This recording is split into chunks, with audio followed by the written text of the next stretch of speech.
ప్రభుత్వ కొత్త చట్టాలు, న్యాయ సంస్థలు, పోలీసులు, మానవ హక్కుల సంఘాలు ఎన్ని కలిసి ఏమి చేసినా సమాజంలో ఏ మార్పు లేదు. ఆడవాళ్లపై అత్యాచారాలు కాదు సామూహిక అత్యాచారాలు చేసి వాళ్ళను అన్యాయంగా చంపుతున్నారు. ఇవన్నీ మారాలంటే ముందు ఆడవాళ్ళలో మార్పు రావాలి. వీటన్నిటి కోసం కంప్లీట్ వీడియో చేశాను, తప్పకుండా చూడండి. ప్రస్తుతం ఒక ఆడపిల్ల ఎక్కడ భద్రంగా ఉంటుందో అర్థం కావడం లేదు. నెలల చిన్నారి నుంచి పండు ముసలి వాళ్ళపై కూడా అత్యాచారాలు చేస్తున్నారు. కొంతమంది వీటన్నిటికి కారణం ఆడవాళ్ళు వేసుకునే బట్టలని అంటుంటారు.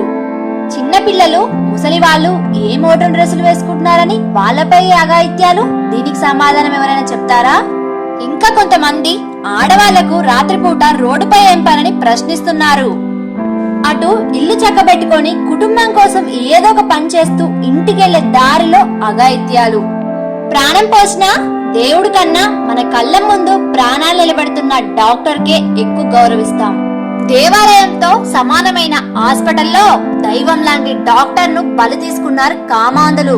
ఆ లేడీ డాక్టర్ ను బ్రతికుండగానే నరక యాతన చూపించి చంపారు. తను ఏ పాపం చేసింది? సామాన్య కుటుంబం నుంచి వచ్చిన తను ఎంత కష్టపడితే డాక్టర్ అయింది? తన కన్న కలలేంటి? తన జీవిత ఆశయాలేంటి? ఇవన్నీ కామాంధుల వల్ల ఆవిరయ్యాయి. నరకంలో ఉన్న యముడు కూడా ఇలాంటి చిత్రహింసలు పెట్టడు. ఇలాంటి పరిస్థితుల్లో తమ కూతురు చూసి ఆ తల్లిదండ్రులు ఎంత కుమిలిపోతారు.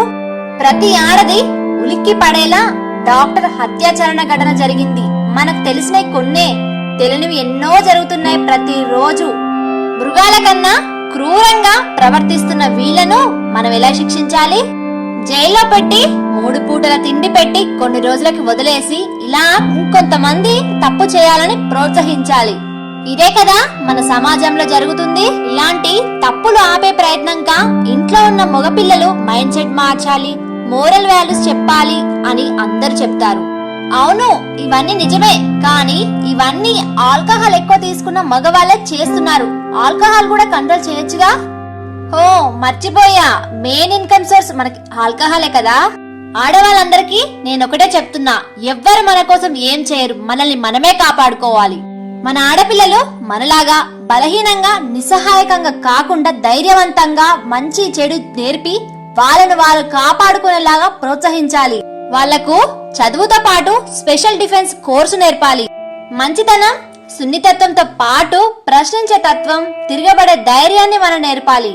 మన బ్యాగ్ లో ఫోన్ ఎంత అవసరమో మనల్ని మనం ప్రొటెక్ట్ చేసే ఒక ఆయుధం కూడా అంతే ముఖ్యం. మంచి చెడు పక్కన పెట్టు, నీ మీద చెయ్యి వేస్తే వాడు అంతు చూడు అని నేర్పాలి. మన కోసం ఎవరు రారు, ఏమీ చేయరు. మన రక్షణకై మనమే భద్రకాళిగా మారాలి. అప్పుడే ఈ సమాజం మారుతుంది. ఓ ఆడదాని ఆవేదనగా ఈ వీడియో తీశాను. నేను చెప్పింది కరెక్టో రాంగో కామెంట్ చేయండి.